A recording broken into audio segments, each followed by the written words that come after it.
যাব হযরতে সালেহ আলাইহিস সালামের জীবনে ওখান থেকে আরো গুরুত্বপূর্ণ মেসেজ আমি আপনাদের জন্য নিয়ে এসেছি বন্ধু। সামুদ জাতির মাঝে আসলেন হযরতে সালেহ আলাইহিস সালাম, আল্লাহর নবী। উনি যে নবী এটা কিন্তু তৎকালীন সময়ে মানুষ বিশ্বাস করতে চায় না। একটা সময় এসে সালেহ আলাইহিস সালামের কওমের লোকেরা প্রশ্ন করলো, আপনি যদি সত্যিকারের নবী হয়ে থাকেন, আপনি চাইয়া দেখেন, আপনারা খেয়াল করেন, আপনি চাইয়া দেখেন ওই যে পাথরের পাহাড়, ওই যে পাথরের পাহাড় দেখা যায়, ওই পাথরের পাহাড় থেকে আপনি যদি নবী হন আমাদেরকে একটা মুজিজা দেখাতে হবে। কি মুজিজা বলো?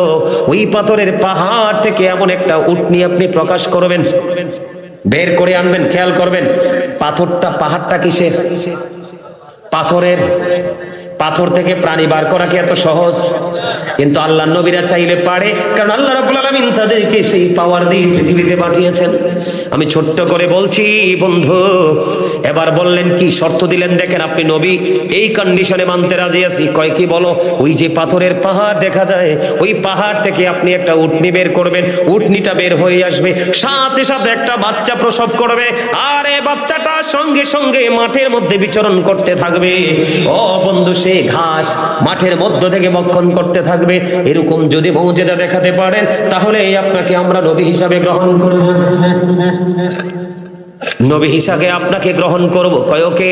এই মধ্যে আল্লাহ রাব্বুল আলামিন জিবরাইলের মাধ্যমে খবর পাঠিয়ে দিলেন আল্লাহর নবীর কাছে, যা যা জিবরাইল আমার নবীকে খবরটা কি তুমি দিয়ে আসো, ওই সালেহ আলাইহিস সালামের মুজিজাকে প্রকাশ করার জন্য আমি 4000 বছর আগে এই পাথরের পাহাড়ে উটনি তৈরি করে রাখছি। জোরে জোরে বলেন না সুবহানাল্লাহ। আর জোরে। কত বছর আগে? আল্লাহ নবীর কাছে কিন্তু খবর চলে আসছে 4000 বছর আগে আমি উটনি তৈরি করে রেখেছি। ওনাকে বলেন প্রতিশ্রুতি দিয়ে দিতে। এবার সালেহ আলাইহিস সালাম তিনি প্রতিশ্রুতি দিলেন, হ্যাঁ হ্যাঁ আমি তোমাদেরকে উটনি বের করে দেখাবো, তোমরা যে কন্ডিশন দিয়েছো উটনি প্রকাশ পাবে, বাচ্চা দিবে, বিচরণ করবে, এটা হয়ে যাবে। ঠিক আছে, ওকে বন্ধু, যেমন কথা তেমন কাজ। উটনি বের হয়ে আসলো আল্লাহর কুদরতে, উটনি বাচ্চা প্রসব করলো, দুধের বাট বন্ধ পরিপূর্ণ হয়ে আছে, বাচ্চাটা সাথে সাথে বিচরণ করতে শুরু করলো। সামুদ জাতির জন্য তৎকালীন সময় ছিল একটা কূপ, তারা কূপ থেকে পানি উঠাইতো আর ভক্ষণ করত। যখন উটনিটা পৃথিবীতে প্রকাশিত হলো, এই কূপটা এমন একটা কূপ ছিল, গোটা সামুদ জাতি যদি ইচ্ছে মতো পানি উঠাইতো এই কূপের পানি শুকাইতো না। কিন্তু আল্লাহর কুদরতি এই ওর যে উটনি যখন প্রকাশ হলো, সালেহ আলাইহিস সালামের মুজিজা যখন প্রকাশিত হলো, ওই উটনি একদিনেই কূপের পানি পান করার সঙ্গে সঙ্গে পুরো পানি বন্ধু শুকিয়ে গেছে। জোরে জোরে বলুন না আল্লাহু আকবার। আল্লাহ, মারহাবা বলেন না কেন? বন্ধুরে আমার বলতেছিলাম গুরুত্বপূর্ণ আলোচনা, আপনারা এখান থেকে আরো বেশি শিক্ষা নিতে পারবেন। এবার কি করলেন বন্ধু? ওই উটনি কি করলো? বন্ধু এমন ভাবে পানি পান করলো, সামুদ জাতির সব পানি খেয়ে ফেললো। জীবনে কোনোদিন সামুদ জাতি কূপটাকে শুকাইতে পারেনি, কিন্তু আজকে কূপ পানি শুকিয়ে গেছে। আল্লাহু আকবার বলেন না। যখন এই কূপটা যখন শুকিয়ে গেল, আল্লাহ রাব্বুল আলামিনের পক্ষ থেকে পয়গাম চলে আসলো, খবর চলে আসলো হযরতে সালেহ আলাইহিস সালামের কাছে, নবী আপনি আপনার ওই কওমের লোকগুলোকে আপনি জানিয়ে দেন, যেদিন উটনিটা কূপের পানি খাবে ওই দিন কোন মানুষ ওই কূপের কিনারায় যাবে না। খেয়াল করেন, গভীর খেয়াল করেন, যেই দিন উটনিটা ওই কূপের পানি ভক্ষণ করবে ওই দিন সামুদ জাতির কেউ ওই কূপের কিনারায় যাবে না। আর যেদিন সামুদ জাতি কূপের পানি খাবে সেদিন উটনিটা ওই কূপের কিনারায় যাবে না। আল্লাহু আকবার বলেন না। দেখেন আল্লাহ রাব্বুল আলামিন কেমন খেলা খেললো বন্ধু। উটনি যেদিন পানি পান করবে এই দিন সামুদ জাতি এই কূপের কিনারায় যাবে না। যেদিন সামুদ জাতি পানি পান করবে ওই দিন দিন উটনি বন্ধু ওই কূপের কিনারায় যাবে না। এখান থেকে বন্ধু বড় ধরনের একটা ব্যাপার হলো, শিক্ষা হলো আমাদের জন্য। যদি মানুষগুলো ওই দিন কূপের পানি পান না করে, তাহলে মানুষগুলো সেদিন কি পান করবে? মানুষ তো পানি ছাড়া বাঁচতে পারবে না। ও বন্ধু, আল্লাহ রাব্বুল আলামিনের পক্ষ থেকে ফয়সালা চলে আসলো, যেদিন মানুষ ওই উটনির কাছে যাবে, পানির কাছে যাবে না, সেই দিন এই সামুদ জাতিগুলো উটনির দুধ পান করবে। কোন দিকে চাইয়া রয়েছেন? বুঝছেন কিছু?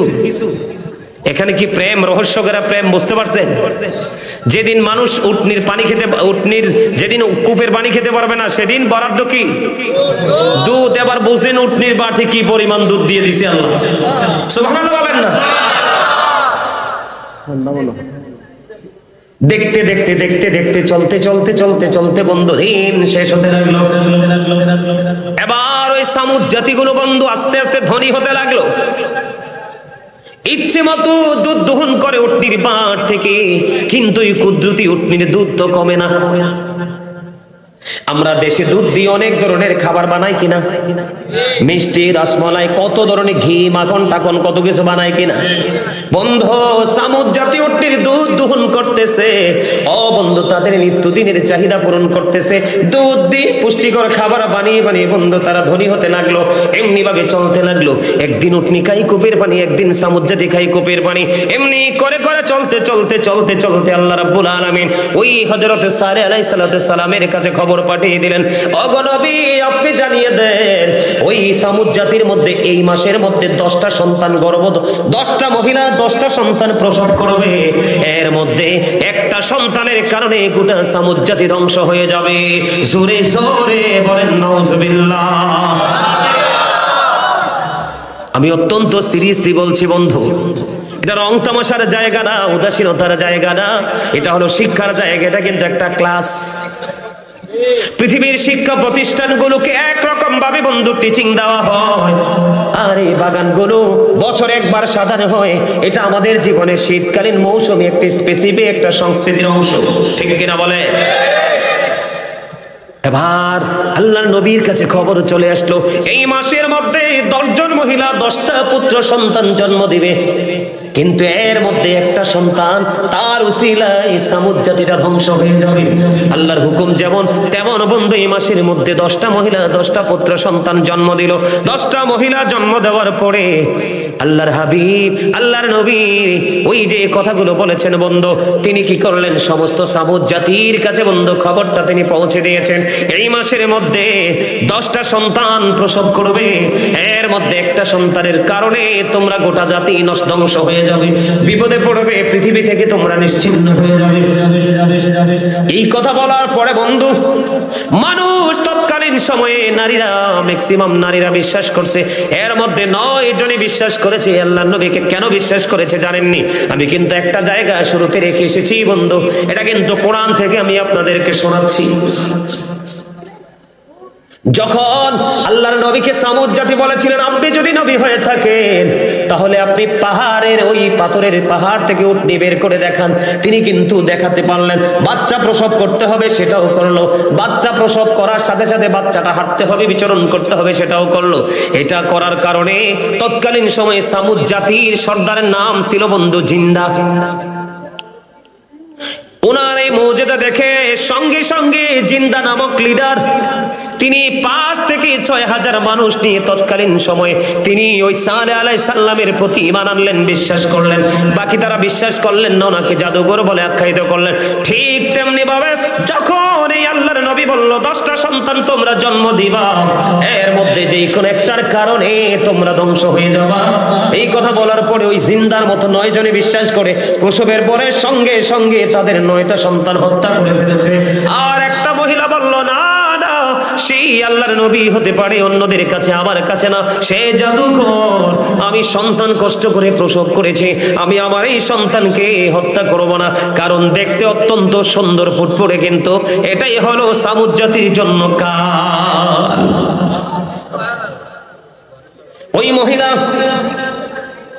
ওই মহিলা এই বাচ্চাটার নাম রেখেছে কেদার। কি? এই বাচ্চার নাম হলো কেদার। সে যখন বড় হতে লাগলো, নামের সিঁড়ি দেখছেননি, যে যখন বড় হতে লাগলো, বড় হতে হতে সমাজের মধ্যে আরেকটা দুষ্ট ছেলে যেটার নাম হলো মেস্তা, মদ খাইতো, নেশা করতো, বিভিন্ন নষ্ট কাজে সে নিজেকে যুক্ত রাখতো। বন্ধু, ওই বাচ্চাটা বড় হলো, ওই কেদার বড় হলো, বড় হতে হতে বন্ধু নেশা জাতীয় দ্রব্যের সাথে যুক্ত হয়ে গেল, অন্যায় অপরাধের সাথে যুক্ত হয়ে গেল। ওই যে দেখতে পাইলো আল্লাহর কুদ্দুটি উটনি বন্ধু একদিন কূপের পানি খায়, যেদিন কূপের পানি খায় মানুষ যেতে পারবে না, ওই বেয়াদব ও বন্ধু কেদার সেটা মানতে রাজি না। এবার কি করলেন, এবার ওই কেদার এবার কি করলেন বন্ধু, কেদার এবার কি করলেন, চিন্তা করলেন আমার দিকে তাকান, অন্য কোনো দিকে তাকানোর দরকার নাই, আমি ওয়াজ শেষ করে দিচ্ছি। কেদার এবার মনে মনে চিন্তা করলো, না না, এই উটনিকে আমি পৃথিবীর বুকে বাঁচিয়ে রাখবো না, আমি উটনিটাকে হত্যা করে ফেলবো।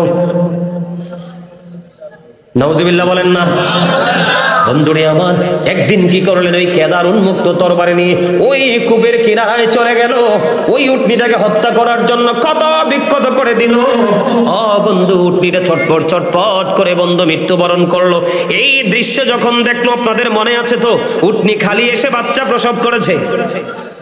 বাচ্চাটা যখন মায়ের এই নির্মম পরিণতি দেখতে পাইল, মায়ের উপর এই নিষ্ঠুর আচরণ দেখতে পাইল, শুনতে পাইল, আল্লাহর নবীর কাছে বন্ধু খবর চলে গেল। উনি ফিরে আসতে আসতে, জাগায় আসতে আসতে ততক্ষণে ওই উটনিটাকে, ওই কেদার নামক ছেলেটা উটনিটাকে হত্যা করে ফেললো। মায়ের এই নির্মম পরিণতি দেখে সঙ্গে সঙ্গে বাচ্চাটা চলে গেল, যেখান থেকে মায়ের আত্মপ্রকাশ ঘটেছিল বাচ্চাটাও সেখানে চলে গেল। ওখানে গিয়ে বন্ধু ওই পাথরের পাহাড়ের মধ্যে সে অদৃশ্য হয়ে যায়। জোরে জোরে বলেন আল্লাহু আকবার। বন্ধু, মাকে হত্যা করা হলো কূপের কিনারায়, বাচ্চাটা ওখানে গিয়ে বন্ধু তাকে তিনি অদৃশ্য হয়ে গেল। এবার আল্লাহর নবী হযরতে সালেহ আলাইহিস সালাম তিনি একটা ডাক দিয়ে বললেন, রে সামুদ জাতি, তোমরা তোমাদের নিজের পায়ে তোমরা কুড়াল মেরেছো, উটনি তোমাদের কোনো ক্ষতি করেনি, বরং উটনি তোমাদের জন্য আশীর্বাদ হয়ে এসেছে, উটনি তোমাদের জন্য নিয়ামত হয়ে এসেছে। উটনির বাটে এত বেশি দুধ, তোমরা গোটা জাতি, সামুদ জাতি, তোমরা গোটা জাতি কূপের কাছে যাইতে হয় না, কূপ থেকে পানি আনতে হয় না, তোমাদের ইচ্ছে মতো তোমরা উটনির বাট থেকে দুধ পান করে তোমরা চাহিদা মিটাইতে পারো, এবং তোমরা অর্থনৈতিকভাবে অনেক বেশি শক্তিশালী হয়ে গেছো। এই জন্য তোমরা এত বেশি প্রভাবশালী হওয়ার পরে, এত স্বাধীনতার পরেও তোমরা উটনির সাথে তোমরা কি করলে না, ভালো আচরণ করলে না। আমি বলেছিলাম যে তোমাদের একটা সন্তানের কারণে তোমরা জাতি ধ্বংস হয়ে যাবে। ও সামুদ জাতি, আল্লাহ রাব্বুল আলামিন আমার কাছে মেসেজ পাঠিয়ে দিয়েছে, পৃথিবীর বুকে মাত্র আর 3 দিন তোমরা বেঁচে থাকবা। কয়দিন? মাত্র 3 দিন তোমরা পৃথিবীর বুকে বেঁচে থাকবা। এবার সামুদ জাতি ডেকে ডেকে বলতেছেন, আমরা যে পৃথিবীর বুকে 3 দিন বেঁচে থাকবো, এটার কোনো সিমটম, কোনো নমুনা আছে নি? কয় হ আছে, আছে রে। কয় কেমন নমুনা? কয় প্রথম দিন তোমাদের চেহারা হয়ে যাবে সবুজ, দ্বিতীয় দিন তোমাদের চেহারা হয়ে যাবে লাল, আর তৃতীয় দিন তোমাদের চেহারা পুরো বডি হয়ে যাবে একবারে কুচকুচি কালো। যেমন আল্লাহর নবী বলেছেন ঠিক তেমনি তাদের পূর্ণ রূপটা বন্ধ দেখতে পাইলেন। প্রথম দিন সবুজ হয়ে গেল, দ্বিতীয় দিন বন্ধু লাল হয়ে গেল, কালো হয়ে গেল। আল্লাহর পক্ষ থেকে কম্পন শুরু হয়ে গেল, তাদের ঘর পর্যন্ত ভেঙে চুরমার হয়ে যাচ্ছে, মাটির তলে গিয়েও তারা শান্তি পাচ্ছে না। এমনি করে করে করে করে বন্ধু আল্লাহর হুকুমকে, আল্লাহর নবীর হুকুমকে উপেক্ষা করে সামুদ জাতি ধ্বংস হয়ে যায়। জোরে জোরে বলেন না নাউজুবিল্লাহ। এখন আমাদের দেশের মধ্যে আছে না অকারণে কাজ করে, অপ্রয়োজনে কাজ করে, কোনো সময় এখানে দেওয়ার প্রয়োজন নেই ওখানে সময় দেয়, যেখানে প্রয়োজন দেওয়ার দরকার সেখানে দেয় না। আপনি দেখবেন সমাজের মধ্যে নষ্ট মানুষের দাপট বেশি, নষ্ট মানুষের কথাও মানুষ বেশি শোনে, কারণ নষ্ট মানুষের কাছে নষ্ট টাকা থাকে, কালো মানুষের কাছে কালো টাকা থাকে, নেশাগ্রস্তদের কাছে নেশা বিক্রির টাকা থাকে, ইয়াবা বিক্রেতার কাছে ইয়াবা বিক্রির টাকা থাকে, সুদখোরের কাছে সুদের টাকা থাকে। যখন এই সমাজের মধ্যে অন্যান্য এমনি করে করে প্রত্যেকটা সেক্টরে যখন আপনি যাবেন, দেখবেন জাতি সমাজ ইসলামের থেকে এত দূরে চলে গেছে, মানুষের ধ্বংস ছাড়া আর কিছুই অবশিষ্ট নাই। ঠিক না ঠিক? আমার কথা কি আপনারা বুঝতে পারছেন? জাতি কিসের কারণে দরকার? একটার কারণে ধ্বংস হয়ে যায়। কিসের কারণে? একটা টার্গেট হলো ওই বাচ্চাটা। আমি আপনাদেরকে আজকে বলে দেই বন্ধু, আল্লামা ইবনে কাসির হাসান ইবনে জাকওয়ান রাদিয়াল্লাহু তাআলা আনহু থেকে তিনি বর্ণনা করেছে, রে পৃথিবীর মানুষ, তোমরা বড় লোকের ছেলেদের সাথে মেলামেশা করিও না, বড় লোকের বেটা বড় লোকের বেটির সাথে তোমরা ওঠা বসা করিও না, তারা হলো সমাজের জন্য জাতির জন্য ফিতনা। কথা কয় না? আপনি দেখবেন গরিবের ছেলে একটা কাজ করতে ভয় পায়, কারণ তার সর্বশেষ সম্বল হলো ইজ্জত, সম্বল হলো ইজ্জত। কিন্তু যার বাবার টাকা আছে পয়সা আছে, এটা ইজ্জত শরমের কোনো তোয়াক্কা করে না, মানে যা চায় তাই করে ফেলে।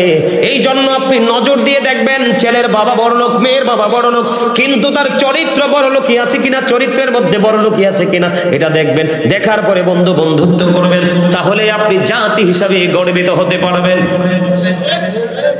ঈসা নবীর জীবনের দিকে কি দেখলেন? মিথ্যা এবং লোভের কারণে কি হয়েছে? বুখারী এবং মুসলিম শরীফের হাদিস থেকে কি পাইলেন? 3 জন লোক পৃথিবীর প্রতি এত বেশি লোভ হয়েছে, পরীক্ষায় ফেল করেছে, ঠিক কিনা বলেন? হযরত সালেহ আলাইহিস সালাম, ওনার জীবনী থেকে সামুদ জাতি কি হয়ে গেল? আল্লাহর নবীর কথা অমান্য করার কারণে ধ্বংস হয়ে গেল। ঠিক তেমনি ভাবে আপনি আমি আল্লাহর হাবিবের কথা, আল্লাহর কোরআন এবং আল্লাহর হাদিসের অমান্য করলে আমরাও বন্ধু ধ্বংস হয়ে যাব। তবে আপনারা প্রশ্ন করতে পারেন, বলে হুজুর বিভিন্ন নবীর জামানায়, নবীদের জামানা অন্যায় করলে সাথে সাথে পানিশমেন্ট হয়েছে, আমাদের কেন পানিশমেন্ট হয় না? আমাদের পানিশমেন্ট না হওয়ার কারণ হলো আমার নবী যখন পৃথিবী থেকে বিদায় হয়ে যাবে, আজরাইল এসে দরজায় কড়া নাড়া দিল, মা ফাতেমার চোখের পানি জোরে জোরে পড়ছে, মা ফাতেমা দরজা খুলে না। আমার নবী একটা ডাক দিয়ে বললেন, মা গো দরজা খুলে দাও, আল্লাহর পক্ষ থেকে মেহমান এসেছে আমার কাছে। বাবা গো আমি খুলবো না, আমার কাছে কেমন জানি লাগে গো। আমার নবীজি বললেন, না মা খুলে দাও। মা খাতুনে জান্নাত দরজা খুলে দিল। আজরাইল আমার নবীর সাথে দেখা করলো। আজরাইল এসে আমার নবীজিকে সালাম দিলেন, ইয়া রাসূলুল্লাহ, ইয়া হাবিবাল্লাহ, নবী গো, ও প্রাণের নবী, আপনি যদি রাজি থাকেন, আল্লাহ রাব্বুল আলামিন বলেছে আজকে আপনার প্রাণ পাখি নিয়ে যাব। আজরাইল আমাকে নিয়ে যাবা, আমার কোনো দুঃখ নাই, কোনো দুঃখ নাই, আমার কিছু প্রশ্ন আছে, সেই উত্তরগুলো পেলে আমি অনুমতি দিয়ে দেব। নবী গো কি প্রশ্ন? এর মধ্যে লম্বা করব না, এর মধ্যে একটা প্রশ্ন হলো, আমার নবী ওই পৃথিবী থেকে চলে যাওয়ার মুহূর্তে আমার নবী বলেছিলেন, রে ফেরেশতা, আমি যে চলে যাব, আমি চলে যাওয়ার পরে আমার উম্মতগুলো বড় একা হয়ে যাবে, আমার চলে যাওয়ার পরে আমার উম্মতগুলোর দায়িত্ব কে নেবে? এই উত্তরটা আমার জানার বসে প্রয়োজন, বড় প্রয়োজন। আল্লাহ রাব্বুল আলামিন খবর পাঠিয়ে দিলেন, ও জিবরাইল যাও আমার হাবিবকে জানিয়ে দাও, আমার হাবিব চলে যাওয়ার পরে আমি আল্লাহ নিজেই তাদের দায়িত্ব নিয়ে নিব। এই কারণে আপনি আমি অত বড় অন্যায় করার পরে আল্লাহ কি করে না?